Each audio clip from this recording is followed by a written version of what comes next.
Hello and welcome to The Big Fight. Now, if there's one theme that we keep returning to on The Big Fight, it's the question that the Indian governments, of course, have to confront for several decades now. It's a problem that no one is completely sure what to do about, and that problem, of course, is Pakistan. Now, should you be talking to Pakistan, not talking to Pakistan? Should you be cooperating with them in terrorism or putting them in the dock as a sponsor for terrorism? Or should you, as happened this week, actually inviting a Pakistani team across to help India investigate a terror attack? And that at the same time as you're seeing China, presumably hand in hand with Pakistan, blocking the actual banning of the Jaish chief, Masood Azhar, the person ostensibly behind Pathankot, and he's been stopped from being banned as a terrorist leader. So lots to talk about, and this at a time when Pakistan is parading a particular man and saying he's a raw agent whom they have caught and they're accusing him of terrorism. So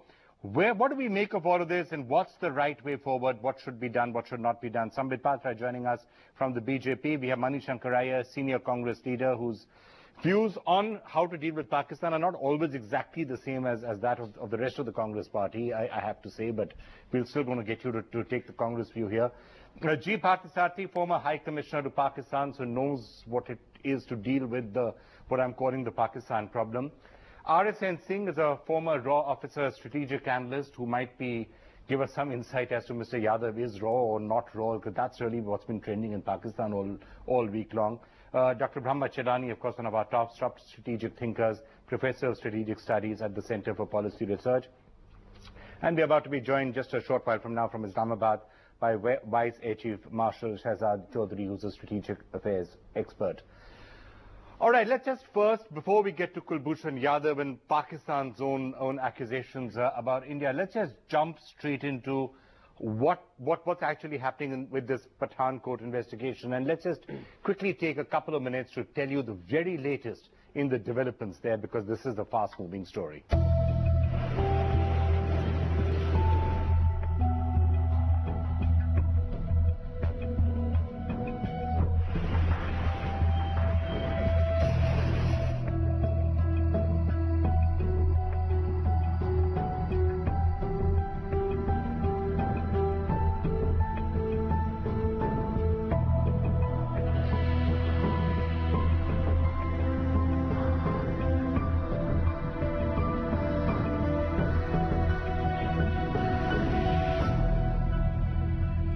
All right, Sambit. Now, here you have a situation, and I guess what's happening with Pakistan is one of the problems that political parties face when they've been in the opposition and they come back into power, because a lot of what you're saying right now are exactly the same things that the BJP in general and Narendra Modi in particular used to pillory the Congress party for when they were in power and you were in opposition. So this entire question of whether you should be talking to Pakistan at all, whether you should be having a Pakistani team coming here, questioning Indian officials, including questioning Indian IPS officers, when it has been India's position that they're the guys who are behind it all in the first place.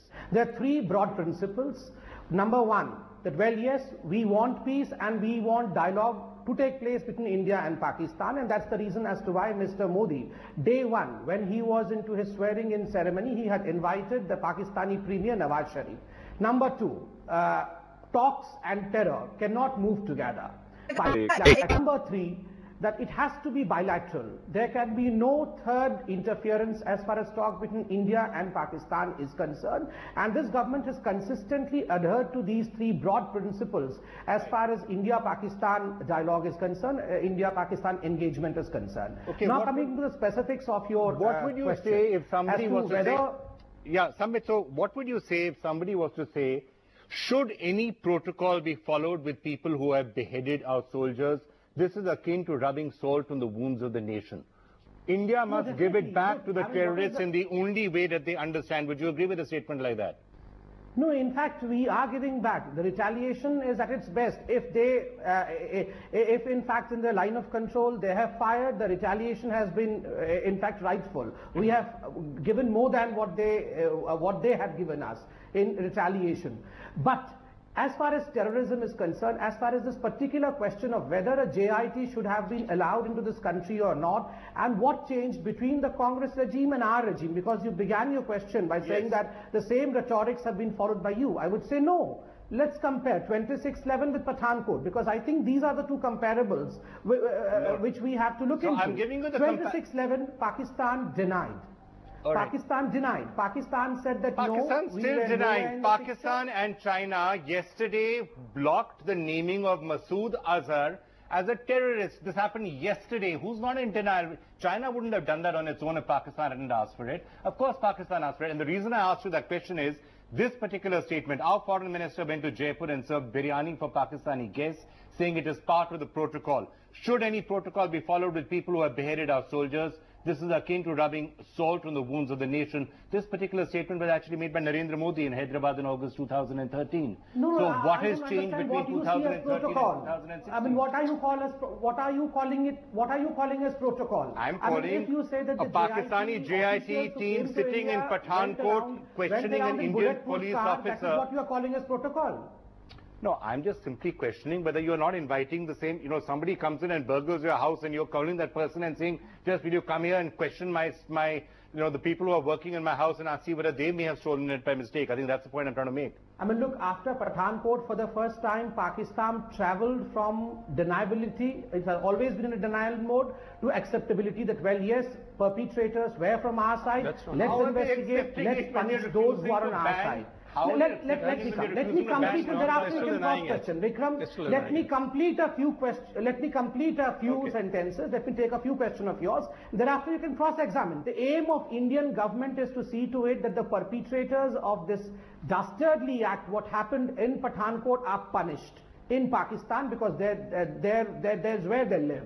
So naturally, the legal requirements have to be fulfilled. What is the legal requirement? The legal requirement is, as in 2012, a judicial commission had come to India, including the lawyer of Lakhvi, to question the prosecution witness over here.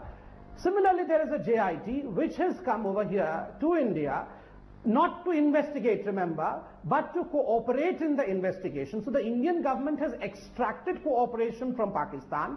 They would be given the evidences, which they have been. Only about few minutes ago, the NIA chief was addressing a press conference in which he has gone to the extent of naming all the evidences that has been handed over to them, so that they see into the mirror and realize what they have done. And in fact, if you go into the newspapers a few days, very correctly they have stated that in fact the JIT has been rendered speechless after confronting the evidences that the NIA presented to them. So naturally, there are two things. One, we move towards our aim of seeing to it that the perpetrators are punished.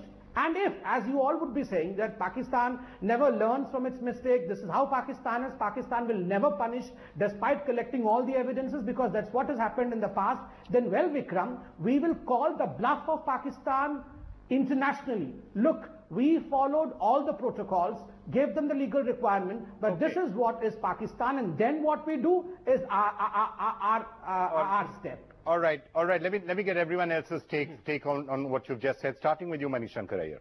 We've asked our 8 questions on the 28th of March through our spokesman, Sri Randeep Sarjewala.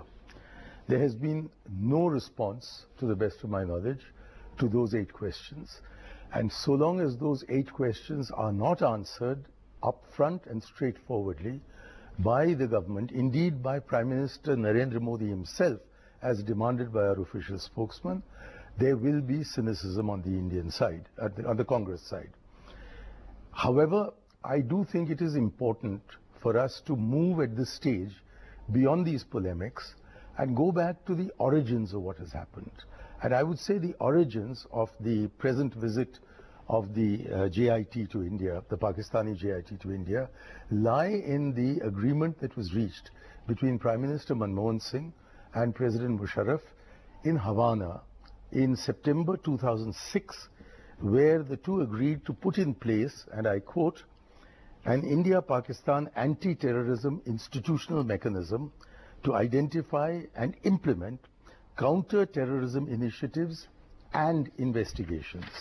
We also said, when the two foreign secretaries met, that these counterterrorism measures should include regular and timely sharing of information.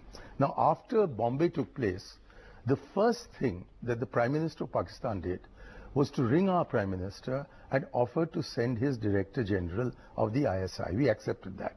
It was Pakistan that withdrew the offer, and after that things went completely haywire.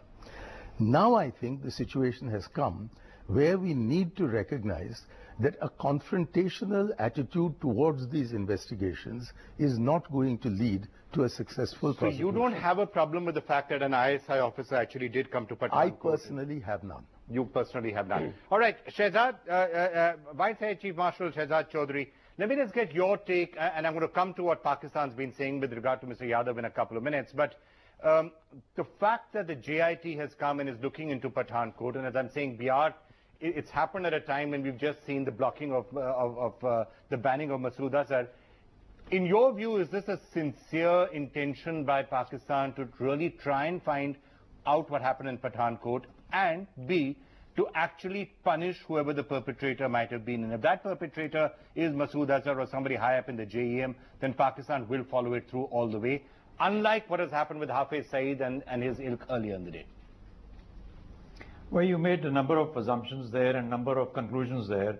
But as far as the principle is concerned, I think there is one of the most significant step forwards between Pakistan and India in terms of trying to grapple with this problem of cross-border terrorism, alleged cross-border terrorism or terrorism on either sides. So therefore, that's a fact that we need to grapple with and work together with. And I think the joint anti-terror mechanism was a good format. Unfortunately, it got thrown out the moment Mumbai happened, and we just let it throw it out of the window. But now that we've made a fresh start, and especially Pathankot is a test case, now at what point do we take it to, we get to the roots of it, whether we reach Masood Azhar or not, is going to be an incremental process. And I think as long as we let that process take place, and I'm quite glad and happy to see that both India and Pakistan continue to work on those despite difficulties elsewhere.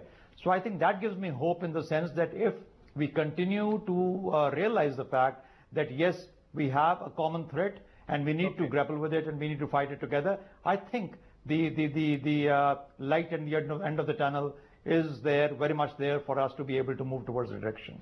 All right, Mr. Parthasarthy, let me just get all of you in on this as well. So, I mean, as part of all of this, we're even hearing from Amit Shah saying, I believe that for the first time, Pakistan is making serious efforts in investigating a terror case. Would you share that optimism? I would be more cautious. Having dealt with Pakistan, I succeeded Mani in Indira Gandhi's time in Karachi, and thereafter as High Commissioner in Islamabad. There is a very strong nexus between the military and the terrorist groups. Political leaders, including the Prime Minister, count for nothing. The links with the Jaish-e-Mohammed are not quite as strong as the links with the Lashkar-e-Taiba. But let us not forget that the Jaish-e-Mohammed was responsible for an attempt to assassinate Musharraf. And that was acknowledged by Lieutenant General Jawad Ashraf Qazi, a former DG of the ISI in the Pakistan Parliament.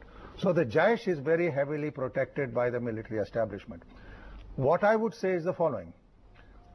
So far, we have given them everything to the extent that nobody in the world can now tell us we have not cooperated. I have my serious doubts, based on my long experience, whether they will go to the full extent. They may arrest one or two chota-mota chokras, but are they going to touch Masood Azhar? Are they going to touch the leadership? My answer is, I fear still no. So second, I think despite this, we need to contain a process of engagement. I don't agree that the joint anti-terror mechanism was a worthwhile effort. Additional secretaries don't resolve these problems. What is better now is the two national security advisors and the foreign secretaries are keeping in touch. But again, let us wait till the snows melt in the Himalayas. We'll know to what extent infiltration will resume.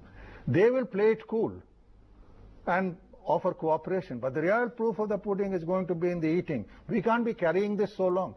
Don't forget, we got so concentrated on this. We've forgotten about the attacks in Mumbai in 1993 and 2008. They are hoping that precisely you drag this on, we'll forget about this also. We have a short memory span. Okay. would you agree with what Mr. Parthasarthy said, and specifically what he's talking about Masood Azhar regime? Because frankly, for Pathankot to really work its way out, and assuming that the smoking gun is pointing to the JEM, it means taking some action against Masood Azhar. And given the timing of what's happened to the United Nations with China blocking his banning, would you be more skeptical? The Pakistani investigators have come to India, not for the first time. They came in 2012 and 2013 to investigate the Mumbai terror attack case. What happened in that case? No one has been brought to justice.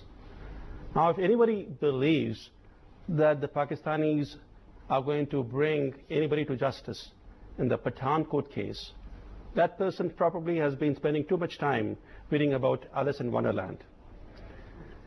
I'm more concerned about India's naivete. Forgetting Mumbai terror attacks of 2008, now we are demanding that Pakistan take action in the Pathankot case. When the next major terror attack happens in India, Pathankot will be forgotten. With India remaining focused on the last major terror attack, it is no surprise that Pakistan has failed to deliver even on the 1993 so-called Bombay bombings that remain till today the worst terrorist attack in India. We're talking about Pakistan's involvement. That's apparent. It's about Indians augmenting to India's woes by treating this issue in a very cavalier manner. Now, by inviting Pakistani investigators to come to India to cooperate in criminal investigations, we have turned cross-border terrorism into a law and order issue, a policing issue. It is not a policing issue. It's a strategic issue whereby terrorists reared and sponsored by state actors in Pakistan carry out attacks in India. By inviting Pakistani investigators to come to India and to come to the crime scene and to aid Indian investigations and hoping that they will go back home and act against the sponsors and perpetrators of that act, India has done two things. One, first, it has underlined or accepted tacitly at least that cross-border terrorism is a law and order issue rather than a tool of strategic policy for Pakistan. More importantly, India has bought lock, stock and barrel the myth that terror groups like Jaish and Lashkar are independent of the Pakistani state. And worse still, what are the Pakistani investigators looking at in India? They're looking at the Pakistani fingerprints of the Pathankot attackers, fingerprints that the Indians have uncovered. In other words, we are helping the Pakistanis to figure out how not to leave fingerprints. Exactly. We are enabling Pakistan on Indian soil how to learn not to leave telltale signs in future attacks. All right. I think the Indian naivete is so apparent and so shocking that I'm disturbed that this entire debate focuses on mundane issues. Okay, fine, Brahma.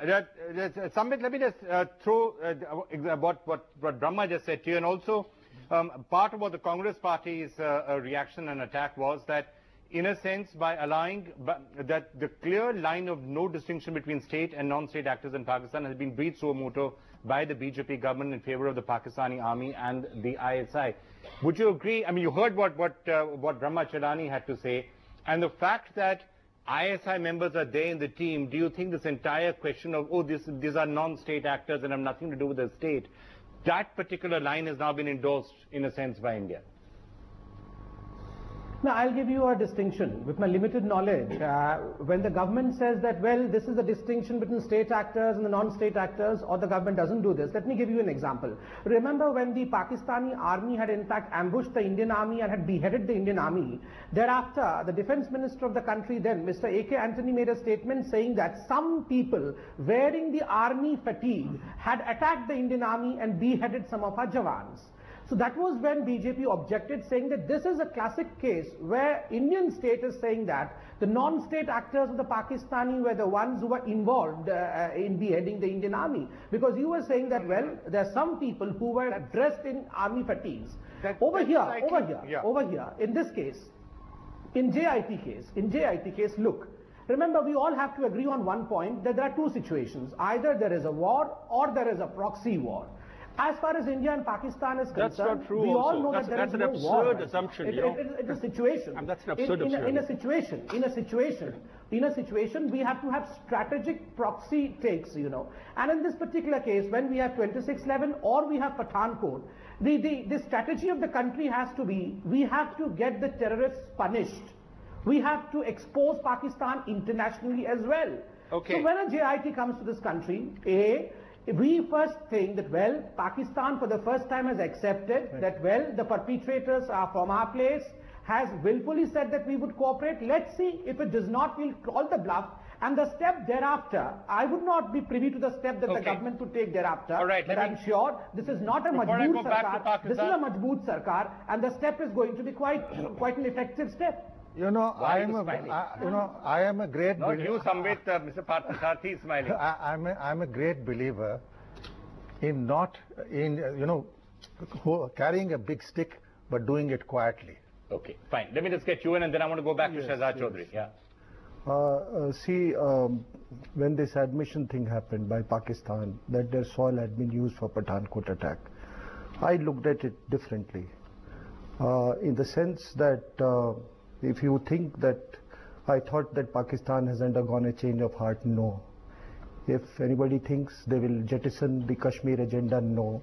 If you think they will abandon anti-India, the thing, no, absolutely. None of that is supposed to be necessarily done. No. Cross-border terrorism comes to an end. About any deliverables, no. So you asked a very pertinent question. What changed in last 2-3 years? And what made Pakistan do it? My conjecture was, there were huge internal compulsions that have built up in the last 2-3 years. For example, the attack on school, that was a turning point. The attack on the university. Karachi has been indirectly handed over to the military, right? And we have seen yes, and sir, look at Lahore, look at the number of innocent people who died in Lahore. Let me map out Pakistan. The kidnapping industry, which is an offshoot of the jihadi industry, who all have been kidnapped. The Prime Minister's son, former Prime Minister's son, he continues to be in custody of jihadis. Okay. So Shehzad? Just listen. Salman Taseer's son, just released after 4.5 years. The son-in-law of Chief of Joint Chiefs of Staff Committee, Pakistani ambassador to Afghanistan. So with this kind of, the internal dynamics that are there in Pakistan, with Zarbe going on, with this latest attack in Iqbal Park in Lahore, right. I for one thought that external compulsions, yes, we cannot grudge the fact that fortunately or unfortunately the whole world, the western part of the world sees this as a nuclear flashpoints. And with these kind of internal happenings, I thought that probably Pakistan, even if temporarily, has begun to introspect itself. But I am sorry to say, with this Chinese veto thing, today I am a very, very dismayed person. Okay, a so very disappointed person. You think the Chinese veto signals that no, things are not changing? Absolutely. All right, Vice Air Marshal Shehzad Chaudhary, let me just come back to you for a minute. Actually at the end of the day, whatever has been happening inside Pakistan for the last 5 years, 10 years, the number of deaths, the number of the horrific incidents like we've just seen happening at Lahore, has that really made Pakistan and a large number of people inside Pakistan and the Pakistani security establishment come to the rather firm realization that terrorists are a threat, not just to India, but to Pakistan itself? You can't have a good terrorist and you can't have a bad terrorist. Has that realization really come now, or has it not? I want to go back to the argument of why Pathankot is important and why Mumbai hasn't gone waste. in the sense of India's continuing to pursue their particular interest of making sure that the perpetrators of Mumbai are brought to justice. I don't think India has given that up, and India should not give that up. Let me suggest to you why Pathankot is important. Pathankot is important because what India and Pakistan could not do in Mumbai and let that opportunity go waste in sense of bringing about a coordinated investigation, a coordinated judicial process, I think was lost to us, and therefore the two sides continue to be almost in the dark as to what to do with the fact now that we have a part of the evidence but not the complete evidence. But let's leave that aside. So let Pathankot be that new beginning, and that is why Pathankot is important to both India and Pakistan, and I hope that some of your people in India begin to look at it from that point of view. Now, I've listened to the arguments of most of your panelists there. It is our wish today whether we want to root our argument in 1971, 1984, 1999 or 2008, or you want to base it around Pathankot and presence of an Indian spy, Indian perpetrator of terrorism right on the soil of Pakistan who puts on an Indian uniform. Now, that is what is going to be the future challenge. We have a couple of things to look at. One, we have, as I agree with the part of the statement of one of you participants, that either you have a full war, a proxy war, or for that matter, something that is considered less than proxy, in terms of perhaps a terror sort of a thing, and thirdly, the application of a war as instrument that is perhaps being now seen in Balochistan. Now, these are the three elements that complicate the situation between India and Pakistan, and we as sensible people need to now realize the path that we have traversed in our relationship in the last about 30, 40, 50 years or so. Yeah, I think it is time now to sit back. It is time now. Can I just let me make a final comment on this? Yeah. I think we need to sit back, look at where we have reached. What are we doing to each other? You want to talk of proxy wars, you want to talk of active agents, you want to talk of state actors on each other's side, or what we have in our hand at this moment? I think hang on. Let's just be very clear. Let's be very clear on this. Hang on. Chaudhary. Just a minute. Let's have a principle of equivalence. I know Pakistan would like to have a principle of equivalence. Pakistan has sponsored cross-border terrorism in India for the better part of 30 years. And now you have one person who has been captured. And there's a lot of question marks about this so-called confession. I'm just coming to you in a minute. There's a person who's been captured who used to once be with the Indian Navy. He comes out 2 days later and makes a statement. He doesn't look like somebody making a confession, and I'm going to get the others to talk about it in that sense. Vikram, you and I will not be able to resolve this on a television studio. No. But I think the best thing is to let the things evolve and develop. Yeah, but I'm just trying to question the principle of equivalence. You can't say, oh, well, India does this, Pakistan does this. I'm not sure I just refer to that. I just refer to that as an example of how the future relationship between India and Pakistan stands further complex and complicated. So let me get, seeing as Raw is blamed for just about everything in Pakistan, let me ask somebody who was with Raw, what do you make about Kulbhushan Yadav and his so-called confession? Sir, I will go into the details later, but let me ask, I don't know, this Pakistani guest may go away. Rouhani was on a visit to Iran. They tom-tommed. They said very openly, their officialdom in the media, that this issue of the so-called Indian spy was discussed vigorously with the visiting dignitary. It was denied by Iran. I want this Pakistani guest on your channel to say whether the Iranian president was lying. I want him to categorically say this. Yeah, I'm just asking you specifically about Kulbhushan Yadav. A man gets arrested 2 days. Look, it's not completely out of the realms of possibility that there would be a raw agent. There'll be a raw agent inside Pakistan. The person could be captured, and then he could then be, as would happen with a captured spy, beaten up, and he'd be asked to make a certain confession. That's not quite the way this man works. I'm just asking, Arsen, and then I'll come to you in just in a couple of minutes. He didn't look like that at all. So, what would be your take? What treatment was meted out to Saurabh Kalia? What happened to Hemraj? And today, they have somebody in custody, and laughingly, jokingly questions are being put to him, and laughingly they are being answered. Who will buy this, sir?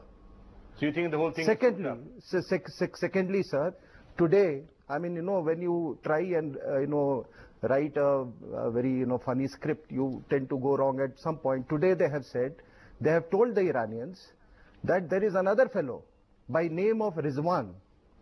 Actually, his name is Rakesh. He is a sub-inspector from RANW. Sir, let me tell you, there are no sub-inspectors and inspectors in RANW. Yeah.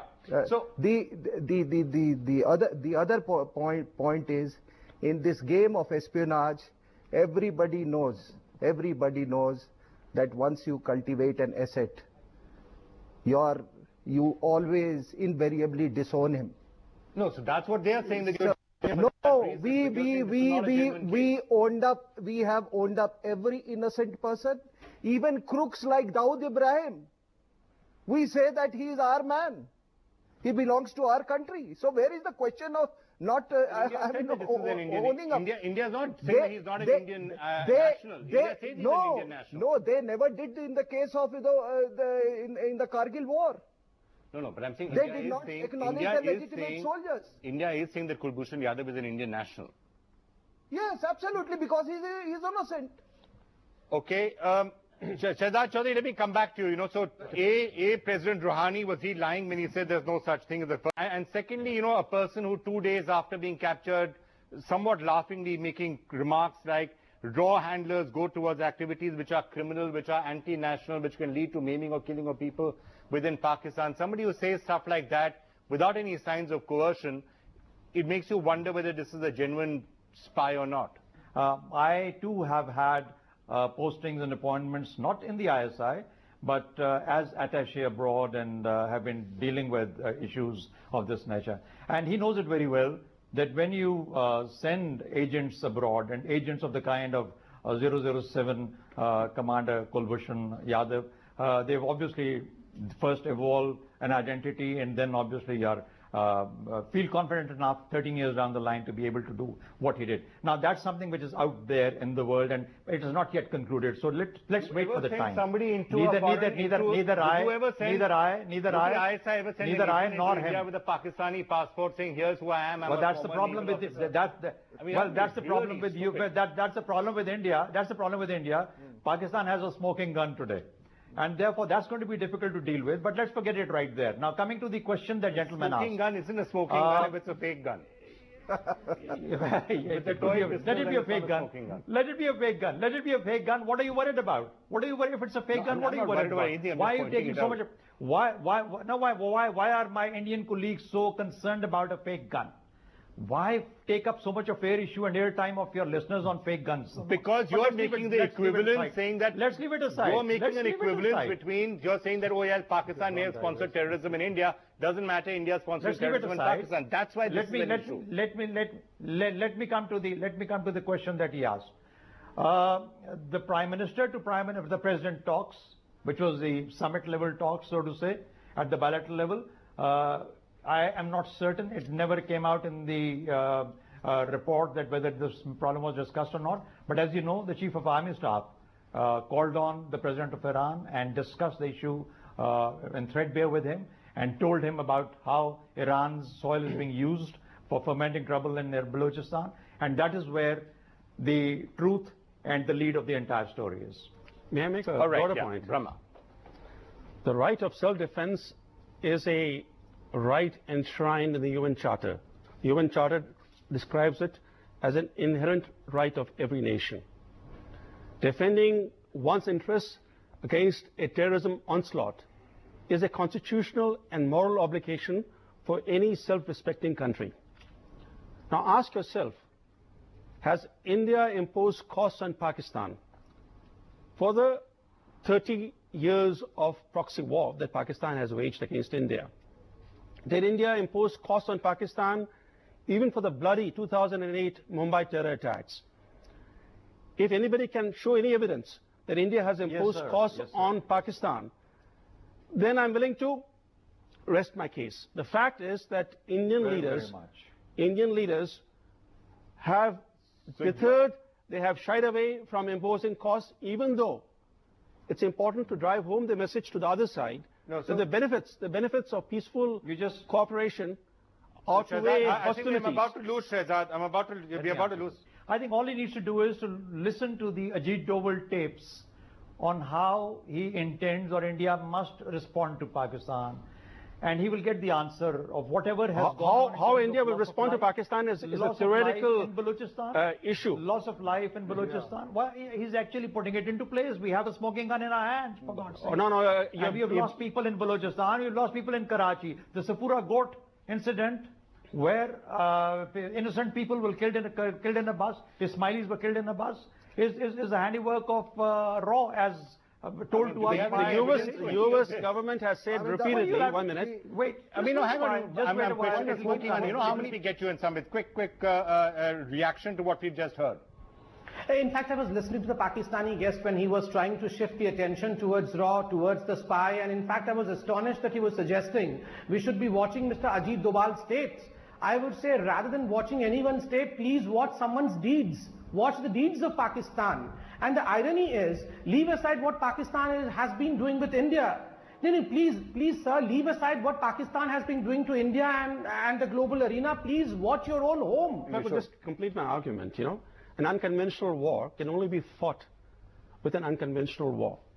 In theory, there's no other option, right? You can't fight an unconventional war by waging a full-fledged war. And nuclear weapons have no deterrence value in an unconventional war. Unfortunately, RAW is not ISI.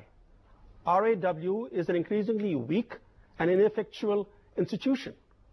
It is not in a position to wage an unconventional war. In fact, the only place in the world where RAW is a threat is Pakistan, because they need to create a threat. Nowhere else is RAW seen as a threat. If I can understand, so let me just come to all of you. If I can understand what Brahma is saying correctly, saying that RAW is probably not doing what the Pakistanis are saying that RAW is doing, because it doesn't have the capabilities quite to do so. And especially in 1997, you were well aware of it when Mr. Gujral decided to wrap up all of RAW's functioning in Pakistan for some strange reason. After that, RAW may have never had those capabilities to do all that the Pakistanis think that RAW is doing. But he seems to be saying that if they were to do it, it wouldn't be a bad idea. Look, let us be clear of the present situation in Pakistan and the army. For the first time, the Pakistan army is fighting conflicts in all 4 provinces of Pakistan. They were fighting in Balochistan. 80,000 of them are fighting on the Afghan border, the Pashtuns. They've been fighting the Muhajirs in Karachi, and now they are fighting the southern Punjabis, because there's a large Shia population. Therefore, the Pakistan army is fully stretched. It makes sense for them to tactically pretend to be reasonable. There is nothing to suggest that that is a strategic decision to go slow on terrorism. Therefore, by all means, talk with them through the NSAs, but keep a big stick ready. Second, I personally believe that the time has come to take note of the fact, I won't go as far as Brahma, that the army is fighting in 4 provinces. It is not the job of India to make life easier for the Pakistan army. And I leave it at that. Far from actually countering Pakistan's proxy war through an unconventional war of India's own kind, the Indian leadership is sending repeatedly the wrong message to Pakistan. Example, before Modi visited Lahore, there was never a case in modern world history of a national leader visiting an enemy country with no preparatory work and no results to show. In fact, of the 35 countries Modi visited in the first 19 months in office, no country was so quick to make a payback to India as Pakistan. Now, why did he go to Lahore all of a sudden? Now, what did that visit yield? That visit yielded a series of terrorist attacks. Pathankot, Mazar-e-Sharif, Pakistani NSA called in and said 10 of our people are, 10 Pakistanis may have entered. Rampur, Jalalabad, how many attacks will shake up India? Okay. And then, and to make matters worse, we have invited the JIT from Pakistan, enabling them on Indian soil to understand how not to leave Pakistani fingerprints in future attacks. Right. Just want to, before I come to Manishankar Iyer and ask him strategically which he thinks is the better path, because we seem to be hearing two different paths on how to deal with Pakistan. Now, whether Kulbhushan Yadav is a genuine smoking gun, as Ahmed Shehzad says he is, or he's not, as everyone else seems to be saying, does RAW have the capabilities that Brahma says it should start cultivating, and the capabilities of the Pakistanis seem to believe it does? That all troubles inside Pakistan are thanks to RAW. First, with all responsibility at my command, I say Jadhav is not a spy. Second, I am not going to be provoked by his statements on any issue, whether about any intelligence organization or the desirability of the Prime Minister's visit. I am not going to go into that. But if you analyze all the attacks within Pakistan, they have all been suicide attacks by suicide bombers. Who prepares these suicide bombers? Whose product are they? The progenitor was the Pakistan military intelligence establishment. There are three products: the Tehreek-e-Taliban Afghanistan, Tehreek-e-Taliban Pakistan, and euphemistically speaking, the Tehreek-e-Taliban Pakistan military. And therefore, how do an intelligence organization in India produce suicide bombers? You take any attack in Pakistan, they've all been carried by jihadis, suicide bombers. Okay. Where do they incubate? In the madrasas. Are we running madrasas in Pakistan?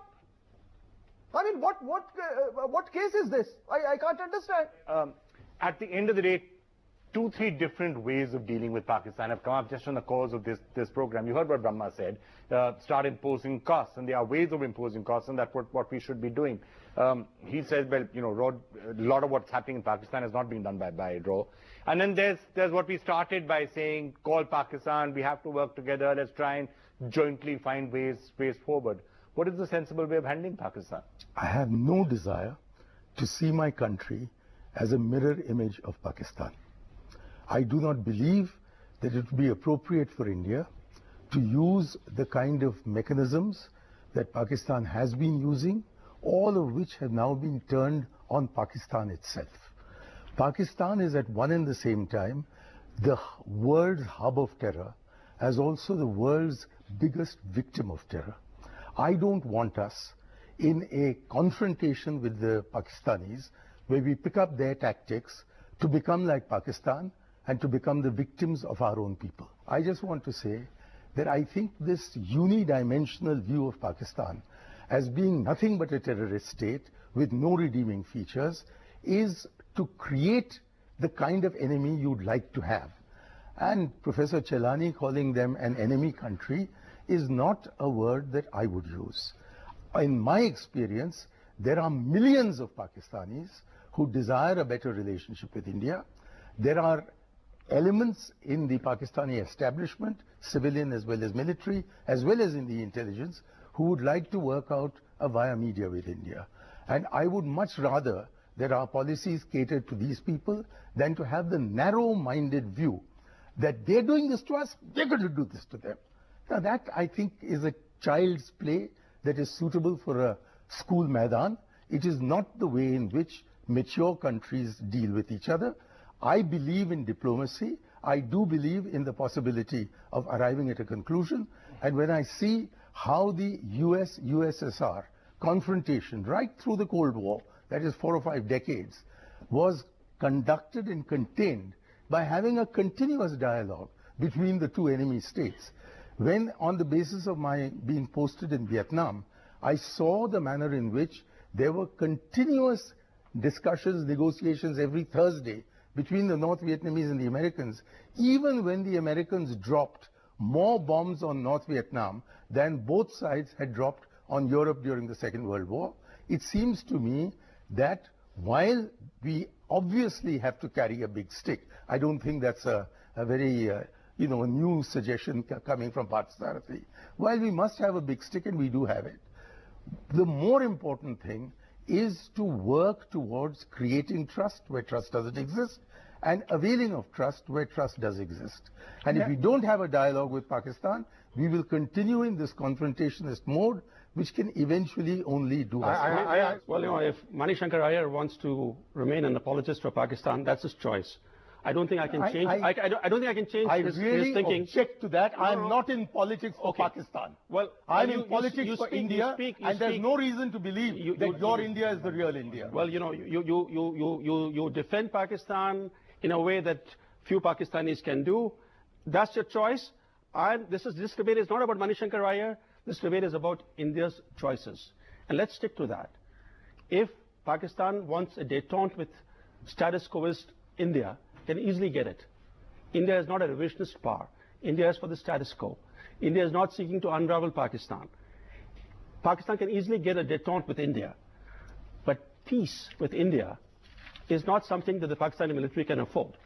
So that is the reason why, the Pakistani military rears terror proxies as a highly cost-effective force multiplier against India. Now let me come to the point about talks and engagement with Pakistan, that money raised.